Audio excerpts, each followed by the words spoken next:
Dr. Marcus Chen wiped sweat from his forehead as he checked the data screens again. The research station times Harmony times hummed quietly around him, floating in the peaceful space between Earth and the Zephyrian home system. For 3 months, he had been working with alien scientists to understand why their people were dying. The Zephyrians were beautiful creatures. Their skin looked like living crystal, catching and reflecting light in amazing ways. Soft blue and silver patterns glowed under their transparent skin, pulsing gently like a heartbeat. They were tall and thin, moving with grace that made humans look clumsy. But beauty could not save them from the disease that was killing their entire species. Marcus stared at the test results on his computer. Every Zephyrian was born with damaged genes that got worse over time.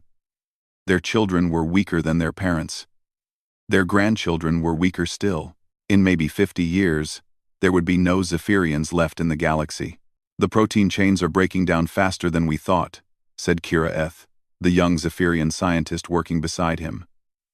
Her voice sounded like wind chimes, soft and musical. The glowing patterns under her skin were dimmer than they should be.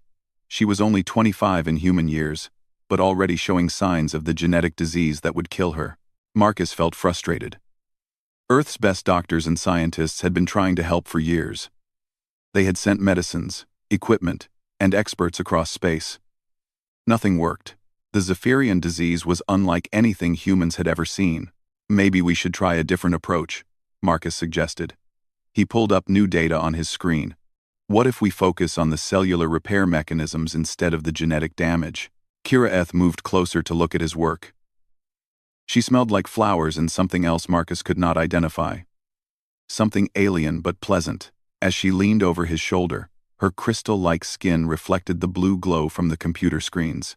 "That could work," she said, pointing at the data with one long, delicate finger. "But we would need to test it on living tissue, not just computer models." Marcus nodded. They had been avoiding live tests because they were dangerous. Zephyrian biology was so fragile that even small mistakes could be fatal. But they were running out of time and options. "I can be the test subject," Kira Eth said quietly. "Absolutely not," Marcus replied immediately. "It's too risky. We don't know what could happen." Kira Eth turned to face him. Her large, silver eyes met his dark brown ones. "Marcus, my people are dying. I am dying. Every day we wait, more of us fade away. What is the point of being safe if being safe means extinction?" Marcus wanted to argue, but he knew she was right. The Zephyrians had maybe 2 or 3 generations left before their species disappeared forever. Safe, slow research would not save them. "Okay," he said finally, "but we start with the smallest possible dose, and I monitor everything." They spent the next hour preparing the experiment. Marcus created a tiny amount of the experimental medicine, while Kira Eth lay down on the medical table. Sensors attached to her skin would track every change in her body. "Ready?" Marcus asked, holding the injection device. Kira Eth nodded. "Do it." Marcus gave her the injection and immediately started watching the monitors. For a few minutes, everything looked normal. Kira Eth's vital signs stayed steady. The glowing patterns under her skin pulsed at their usual slow rhythm. Then something went wrong. The monitors started beeping loudly. Kira Eth's breathing became fast and shallow. The glow under her skin began to flicker like a broken light. "Kira Eth," Marcus called, but she did not respond. Her eyes rolled back and her body went limp. Marcus's training kicked in. He quickly checked her pulse. It was weak and getting weaker. Her breathing was slowing down. The medical computers were flashing red warnings. Whatever the experimental medicine had done, it was killing her. The station's alien medical equipment was designed for Zephyrian biology, but Marcus did not know how to use it properly. The human medical kit would not work on alien physiology. He felt panic rising in his chest as he realized Kira Eth might die because of his mistake. Her breathing stopped. Marcus made a split-second decision. He tilted Kira Eth's head back, opened her mouth, and began giving her mouth-to-mouth resuscitation. He had learned it in basic medical training years ago, but had never used it on an alien before. He pressed his lips to hers and breathed air into her lungs. Her mouth tasted strange. Not bad, just different. Like mint mixed with something metallic. He pushed air into her lungs again and again, trying to keep her alive while his hands shook with fear. "Come on," he whispered between breaths. "Don't die on me." After what felt like hours but was probably only 2 minutes, Kira Eth suddenly gasped. Her eyes snapped open and she sat up quickly, almost hitting Marcus in the face. "What happened?" she asked, touching her throat. Marcus stepped back, breathing hard from stress and effort. "You stopped breathing. The medicine nearly killed you. I had to." He stopped talking and stared. Something was different about Kira Eth. The patterns under her skin were glowing much brighter than before. Instead of the dim blue and silver light she usually had, brilliant colors were dancing across her crystal skin. She looked healthier and stronger than any Zephyrian Marcus had ever seen. "I feel," Kira Eth said slowly, standing up from the medical table, "incredible." She moved with new energy.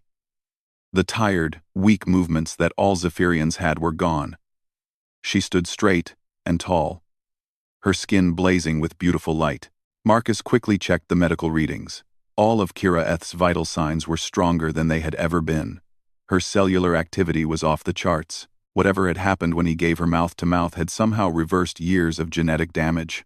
"This is impossible," Marcus muttered, staring at the data. But Kira Eth was living proof that impossible things could happen. One sip of human saliva, one desperate moment of life-saving contact, had changed everything. Neither of them knew it yet, but that single kiss had just altered the fate of an entire species. 3 days later, Kira Eth still glowed with perfect health. Marcus had run every test he could think of, and the results were always the same. Her genetic damage was completely gone. Her cells were working better than any Zephyrian cells in recorded history, but Marcus was worried about one thing. He had tried to recreate the effect using his saliva in a lab dish, but it did not work. Whatever had healed, Kira Eth seemed to require direct contact between living beings. "We need to tell people about this," Kira Eth said as they sat in the station's small cafeteria. She was eating human food now, something no Zephyrian had ever been able to do before. Their weak digestive systems usually could not handle anything except their own specially prepared nutrients. Marcus shook his head. "Not yet. We don't understand what happened. What if it was just a one-time thing? What if it wears off? It has been 3 days, Marcus. I feel stronger every hour, not weaker." Marcus wanted to keep the discovery secret longer, but he knew that was selfish. If human saliva could really cure the Zephyrian genetic disease, then every Zephyrian in the galaxy had a right to know. 2 hours later, encrypted messages were flying across space to Earth and the Zephyrian homeworld. Within a day, Harmony Time Station was surrounded by ships from both governments. The first to arrive was Dr. Sarah Kim, Earth's best xenobiologist. She brought a team of human volunteers and enough equipment to turn the station into a major research facility. The second to arrive was the Zephyrian High Council, led by Elder Vethara, who was old even by Zephyrian standards, and barely able to stand without help. "Show us," Elder Vethara whispered to Marcus. Her voice was so weak he had to lean close to hear her. Marcus felt nervous as he explained what had happened. The Elder's silver eyes never left his face as he told the story of Kira Eth's accident and unexpected recovery. "You are saying that human saliva can cure our people?" Elder Vethara asked. "We think so," Marcus replied. "But we need to do more tests." Dr. Kim immediately started organizing experiments. 5 human volunteers worked with 5-6 Zephyrians, trying to recreate what had happened to Kira Eth. The first test was a disaster. The human volunteer, a young man named Jake, gave mouth-to-mouth to a Zephyrian woman named Silana. Nothing happened. Silana stayed just as sick as before. The second test was slightly better. The Zephyrian man's symptoms improved for about 2 hours, then came back. The third, fourth, and fifth tests all failed completely. Marcus felt sick with disappointment. Had Kira Eth's recovery been just a lucky accident? Was there no real cure after all? "Wait," Dr. Kim said, studying the test results. "Marcus, what's your blood type?" "AB negative." "Why?" Dr. Kim's eyes went wide. Do you know about your genetic markers? Have you ever had detailed DNA testing done? DNA? No. Why would I? Marcus was confused. Dr. Kim quickly took a blood sample from Marcus and fed it into the station's genetic analyzer. 30 minutes later, she had results that made her hands shake as she read them. Marcus, she said quietly, you have a genetic condition called hyperzyme syndrome. It's incredibly rare. Maybe 1 person in 8 billion has it. What does that mean? Marcus asked. It means your body produces unusual enzymes that most humans don't have. We always thought it was useless, just junk DNA that did nothing important. But apparently, those enzymes are exactly what Zephyrian cells need to repair their genetic damage. Elder Vethara moved closer, her weak voice becoming urgent. Are you saying this human is the only one who can save us? Dr. Kim nodded slowly. His enzyme profile is unique. The other volunteers have normal human saliva, which helps a little but not much. Marcus produces something special. The weight of this news hit everyone in the room. An entire alien species, billions of beings across dozens of worlds, might depend on one human man with a rare genetic condition. How often would the treatment need to happen? Elder Vethara asked. Marcus and Dr. Kim looked at each other. They had been tracking Kira Eighth's health carefully. Based on what we've seen, Marcus said, about every 3 days. The elder was quiet for a long moment. When she spoke again, her voice was sad. So our people would have to stay near you always? We would become dependent on you for our very lives? Not all of your people, Dr. Kim said quickly. Marcus could treat maybe a dozen Zephyrians at most. Any more than that would be dangerous for him. Kira Eighth, who had been silent during the entire conversation, finally spoke. The math was horrible. Even if Marcus worked every day for the rest of his life, he could only save a tiny fraction of the Zephyrian race. The rest would still die from the genetic disease. Over the next few days, more ships arrived at the station. Representatives from the Galactic Council came to negotiate. Scientists from 12 different species wanted to study Marcus's enzymes. Military officers from various governments offered to protect him, but not everyone was happy about the discovery. Late at night, as Marcus worked alone in his lab, Kira Eighth came to find him. She had been quiet and sad since learning the truth about his unique biology. I have been thinking, she said, sitting down beside him. About what? I could go home. Return to my people and live my remaining years there. I do not have to stay here and be dependent on you. Marcus stopped working and turned to look at her. Is that what you want? Kira Eighth's glowing patterns pulsed slowly under her crystal skin. I do not know what I want. I have never felt this healthy, this strong.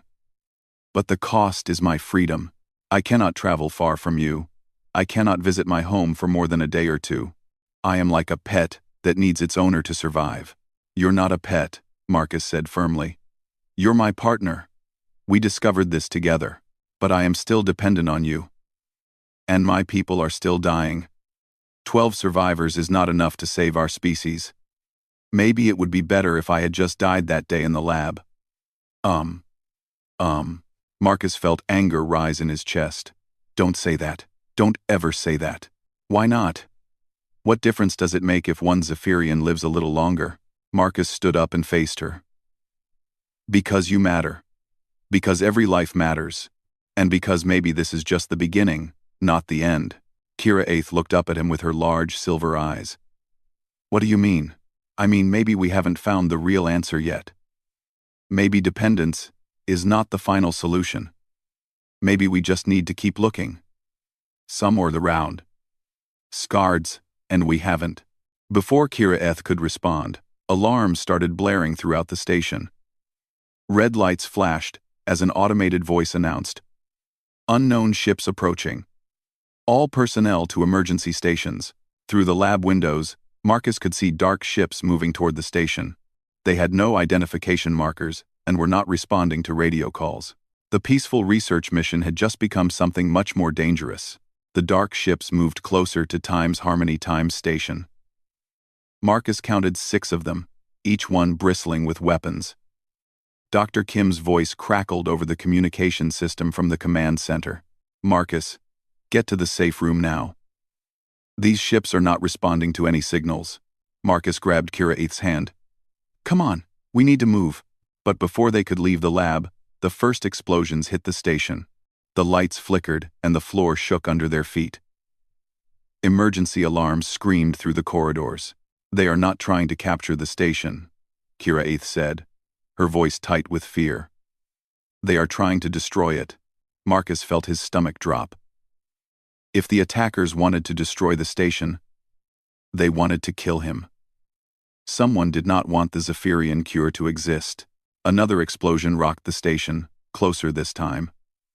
Through the lab windows, Marcus could see the attacking ships firing energy beams that cut through the station's outer walls, like knives through paper. The safe room is on the other side of the station, Marcus said. We'll never make it. Kira 8's skin was glowing brighter now, the way it did when she was scared or excited. Then what do we do? Marcus looked around the lab. As a xenobiologist, he had spent years studying alien physiology and biochemistry. He knew things about non-human biology that most people did not, and right now, that knowledge might be the only thing keeping them alive. Help me move this equipment, he said, pointing to a large medical scanner. Why? What are you doing? Making weapons. Marcus had never been a soldier, but he was a scientist, and scientists knew how to improvise. The medical scanner used focused electromagnetic fields to study alien tissue. With a few quick modifications, those same fields could disrupt alien nervous systems. Kira 8 watched in amazement as Marcus tore apart expensive equipment and rebuilt it into something completely different. His hands moved quickly and confidently, even as explosions continued to shake the station around them. How do you know this will work? She asked. I don't, Marcus admitted. But I know that the attacking ships are probably crewed by hegemony soldiers. And hegemony soldiers are mostly Kreshtari, reptilian species with copper-based nervous systems. Copper-based systems are vulnerable to specific electromagnetic frequencies. Another explosion, much closer now. The lab's main door was bent and smoking. Marcus could hear heavy footsteps in the corridor outside. Get behind the equipment, Marcus whispered. The lab door burst open, and 3 alien soldiers rushed in. They were tall reptilian beings, with dark green scales and yellow eyes. Each one carried an energy rifle that could cut through metal. Marcus waited until they were halfway across the lab, then activated his improvised weapon. The electromagnetic pulse hit the lead soldier first. His rifle fell from suddenly useless hands as his nervous system went haywire. He collapsed to the floor, his muscles spasming uncontrollably. The second soldier turned toward Marcus, but Kira 8 was already moving. Her crystal skin blazed with bright light as she grabbed a heavy piece of lab equipment and threw it at the alien's head. The soldier went down hard. The third soldier raised his weapon, but Marcus had already modified another piece of equipment. A focused sonic pulse hit the alien's sensitive hearing organs, and he dropped his rifle to clutch at his head in pain. Grab their weapons, Marcus said. Kira 8 stared at him. Marcus, how did you know to do all of that? Humans are good at making weapons out of things that are not weapons, Marcus said simply. It's one of our special talents. They armed themselves and moved carefully through the damaged corridors. The station was in chaos. Some sections had no air left and were sealed off behind emergency doors. Other sections were on fire. Emergency lighting cast strange shadows everywhere. Where are we going? Kira 8 asked. To the communication center. We need to call for help. But when they reached the communication center, they found it destroyed. The hegemony soldiers had made sure no messages could get out. Marcus and Kira 8 were trapped on a dying station with enemy soldiers hunting them. The escape pods, Kira 8 suggested. Marcus shook his head. The attackers will just shoot us down. We need a different plan. He thought for a moment, then smiled. It was not a nice smile. We're going to take one of their ships. That's impossible. You are not a pilot. No. But I am a scientist. And their ships use biochemical control systems that interface directly with the pilot's nervous system. I can disrupt those systems just like I disrupted their soldiers. They made their way to the docking bay where the enemy ships had attached to the station. Marcus carried a portable version of his electromagnetic weapon, while Kira Eth carried an alien rifle she had learned to use. The docking bay was full of hegemony soldiers loading stolen equipment from the station. They had taken all of Dr. Kim's research data and were preparing to destroy the station completely. How many? Kira Eth whispered. Marcus counted. 12 soldiers. 2 ships. Bad odds. For them or for us? Marcus looked at her in surprise. Kira Eth's crystal skin was blazing with battle light, and her silver eyes were hard and determined. She looked like a warrior princess from an ancient legend. For them, Marcus said. They attacked from 2 directions.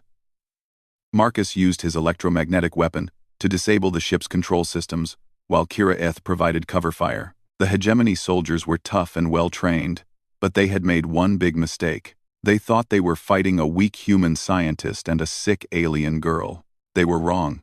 Marcus moved through the battle like someone who had nothing left to lose. When his electromagnetic weapon ran out of power, he grabbed tools from the docking bay and turned them into weapons. When those broke, he used his hands and his knowledge of alien anatomy to strike at weak points the soldiers did not expect him to know about. Kira Eth fought like a being reborn. The genetic cure had not just healed her body, it had awakened something fierce and proud in her spirit. She moved with grace and deadly precision, using her knowledge of multiple alien languages to confuse and misdirect the enemy soldiers. When the fighting was over, 10 hegemony soldiers were dead or unconscious. The other 2 had fled back to their remaining ship and were already moving away from the station. We need to leave now, Marcus said, breathing hard. This station is going to explode in about 10 minutes. They climbed into the captured hegemony ship. Marcus quickly studied the biological control interface, then pressed his hands against the living metal panels that connected to the ship's navigation system. This is disgusting, he muttered as the ship's bio-neural network tried to connect with his human nervous system. Can you fly it? Kira Eth asked. I can make it go forward and turn left or right. That will have to be enough. The ship lurched away from the doomed station just as the final explosions began. Marcus watched through the rear viewer as Time's Harmony Time station broke apart in silent fire.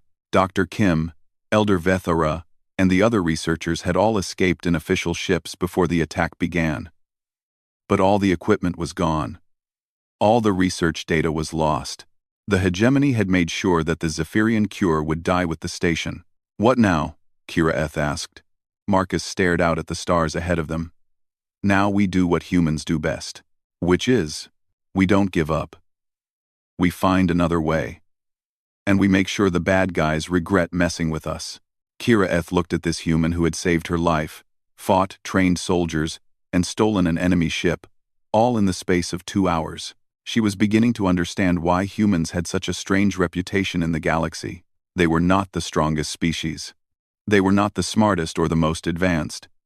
But they were absolutely, completely impossible to stop once they decided to do something. And right now, Marcus had decided to save her people.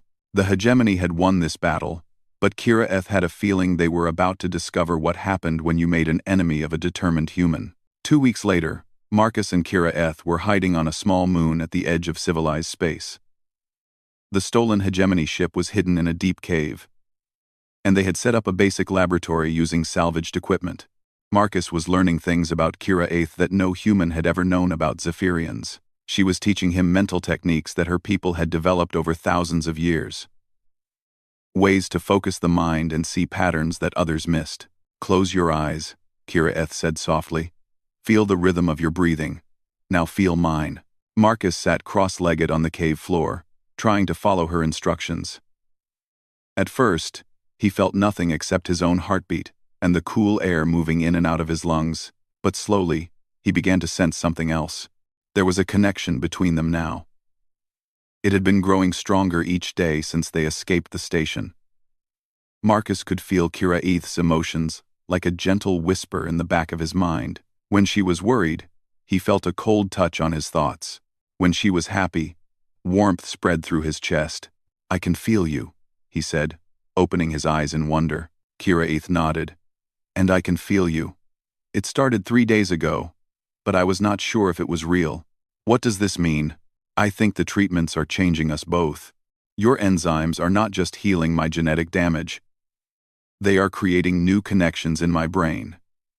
And contact with my biochemistry is changing your neural pathways too. Marcus found this idea both fascinating and scary. Are we becoming some kind of hybrid species?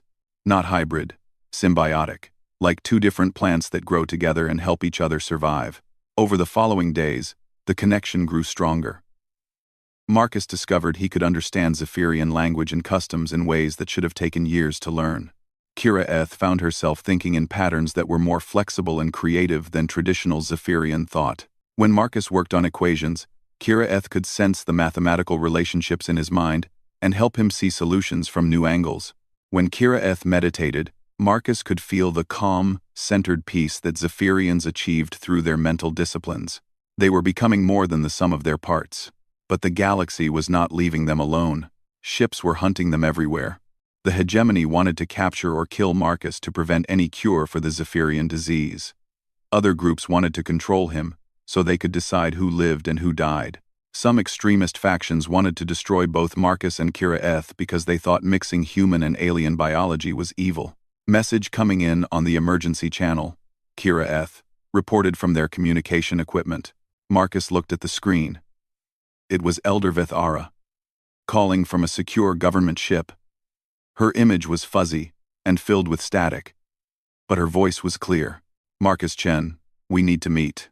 The Galactic Council has made a decision about you and the cure. 2 days later, they met at a secret location, an abandoned mining station that floated in empty space between two dead planets. Elder Vethara was there, along with representatives from a dozen different alien governments.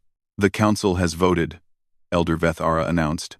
We are prepared to offer you full citizenship in any world you choose, unlimited resources for your research, and a protection fleet that will keep you safe for the rest of your life. Marcus listened to the formal offer. It was generous beyond anything he had ever imagined.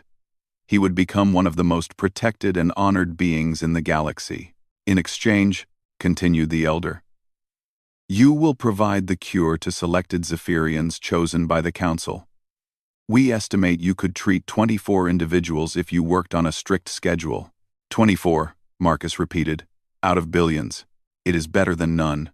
Marcus felt Kira emotions through their mental link. She was sad and resigned, accepting that this was the best outcome possible. Her people's leadership had already decided which 24 Zephyrians would live. Important political leaders, brilliant scientists, and the last few members of ancient noble families. Everyone else would be left to die. No, Marcus said quietly. Elder Vethara blinked in surprise. No? I said no. I will not accept your offer. The room erupted in angry voices. Representatives from different worlds began arguing with each other and with Marcus. How dare a single human refuse to cooperate with the will of the Galactic Council?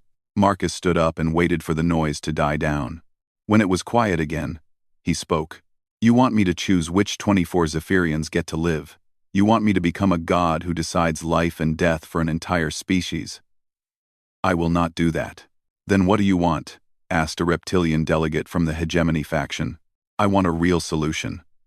Not a band-aid that saves a few and condemns the rest.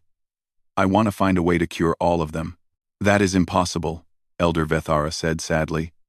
You are only one man. Marcus felt Kira hand slip into his. Through their mental connection, he could sense her support and love. She believed in him even when no one else did.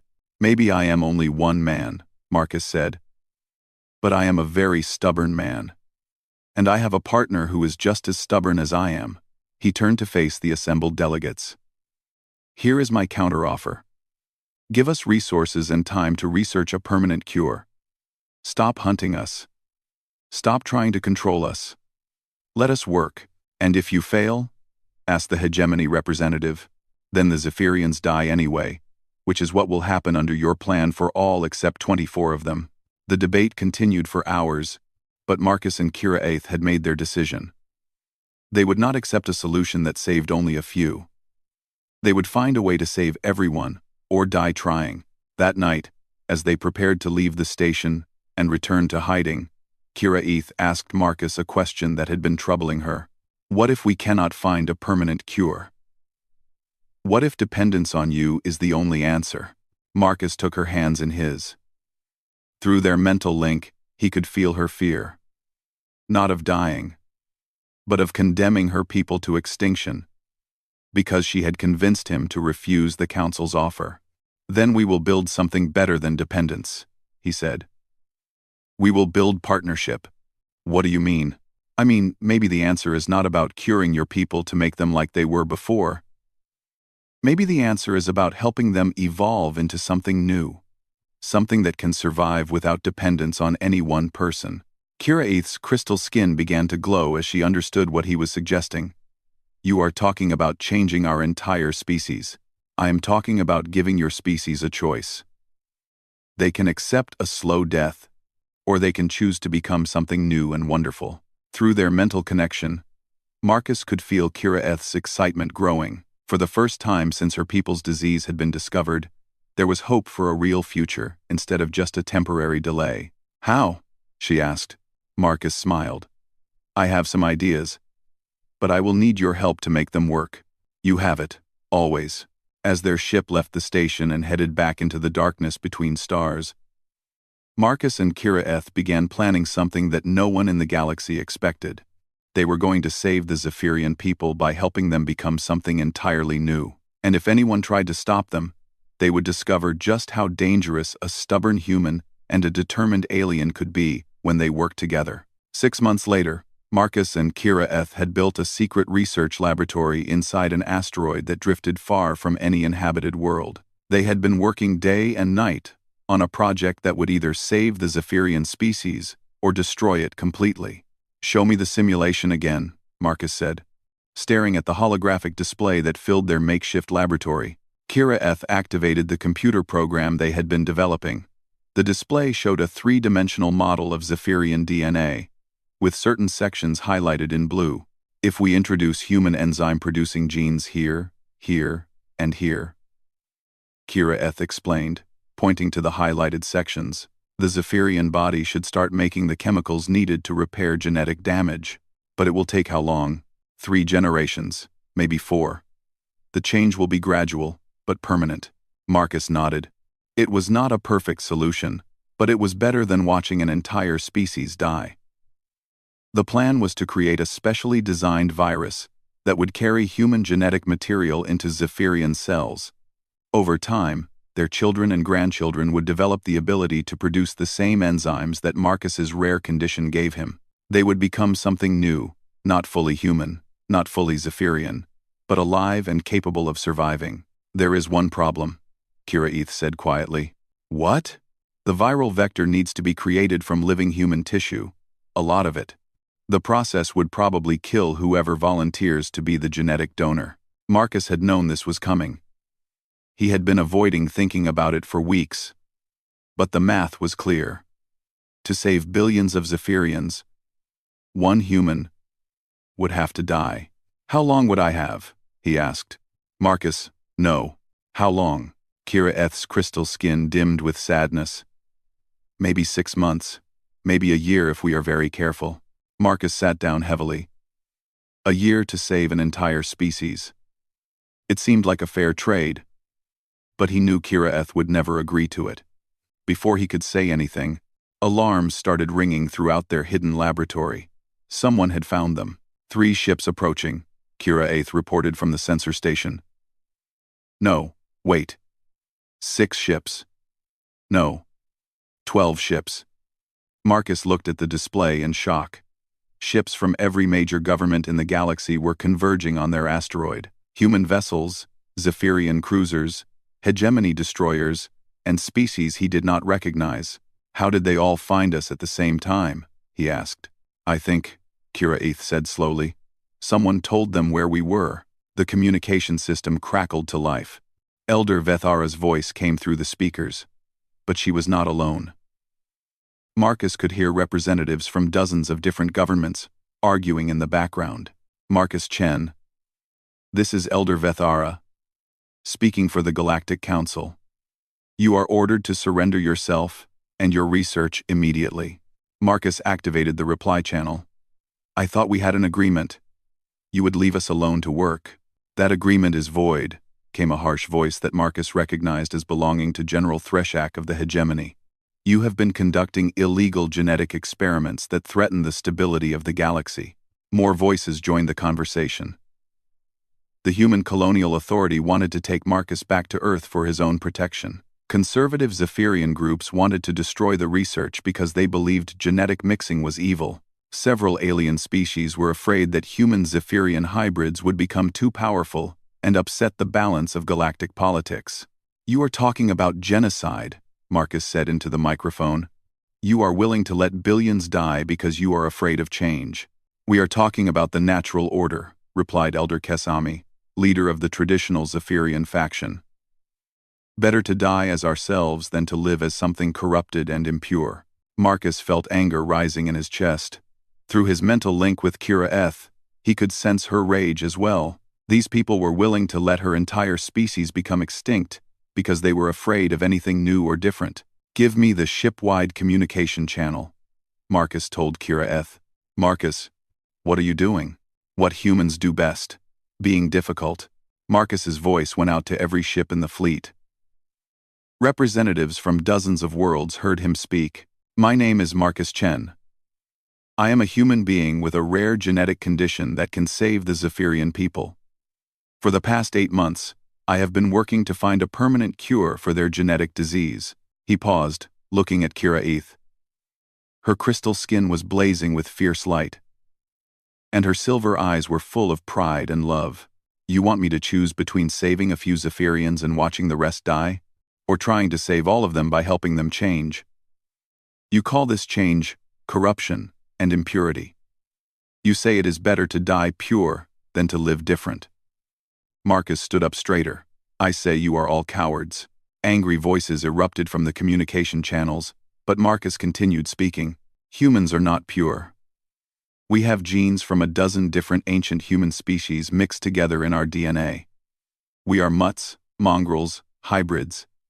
And that mixing made us stronger, more adaptable, more capable of surviving in a dangerous galaxy. He gestured toward the holographic display showing the Zephyrian genetic modification. This is not corruption.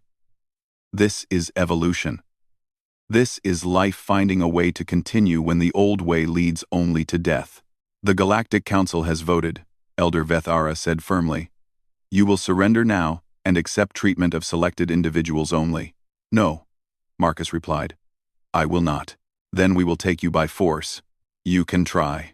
What happened next became legendary throughout the galaxy. 12 ships from different governments tried to coordinate an attack on one small asteroid. But they spent so much time arguing about who would get custody of Marcus and his research that they forgot to actually work together. While they argued, Marcus and Kira Eth uploaded their complete research data to communication satellites throughout the galaxy. Every university, medical facility, and research station in known space suddenly had access to the genetic modification plans. By the time the fleet stopped arguing and started shooting, it was too late. The information was already spreading faster than they could stop it. Attention all ships. Marcus broadcast as energy beams started hitting their asteroid. The research data has been released. Any Zephyrian who wants genetic modification can now get it. Any human who wants to volunteer as a genetic donor can do so. You cannot stop evolution by destroying 2 people. The asteroid base was breaking apart around them, but Marcus and Kira Eth were already escaping in a small ship they had prepared for this possibility. As they flew away from the battle, they saw something wonderful. Other ships were arriving, civilian vessels carrying Zephyrian families and human volunteers who had received their broadcast. People were making their own choices about the future instead of letting governments decide for them. It is working, Kira Eth said in amazement. Look at the communication traffic. Hundreds of Zephyrians are asking for the treatment. Marcus smiled. And dozens of humans are volunteering to be donors. We are not the only ones anymore. Over the following months, the genetic modification program spread despite government opposition. Human volunteers worked with Zephyrian scientists to refine the process and make it safer. The first generation of modified Zephyrians were born healthy and strong, carrying both the beauty of their ancestors and the resilience of humanity. Marcus lived longer than the doctors predicted, almost 3 years instead of 1. Kiriath stayed with him until the end, their mental connection making his final days peaceful and full of love. At his funeral, representatives from both species stood together to honor the human who had refused to let an entire people die. Elder Vethara, now an old friend despite their early conflicts, spoke the final words. Marcus Chen taught us that survival is not about remaining pure or unchanging. Survival is about adaptation, cooperation, and the courage to become something new when the old ways no longer work. 50 years later, the hybrid Zephyrians had spread throughout the galaxy. They carried their ancestors' grace and beauty, but also humanity's stubborn refusal to give up in the face of impossible odds. They built art that moved viewers to tears, developed technologies that solved problems no one else could fix, and served as bridges between species that had never understood each other. The plague that had nearly destroyed the Zephyrian people was forgotten. In its place was a new kind of life. One that proved mixing different types of beings made them stronger, not weaker.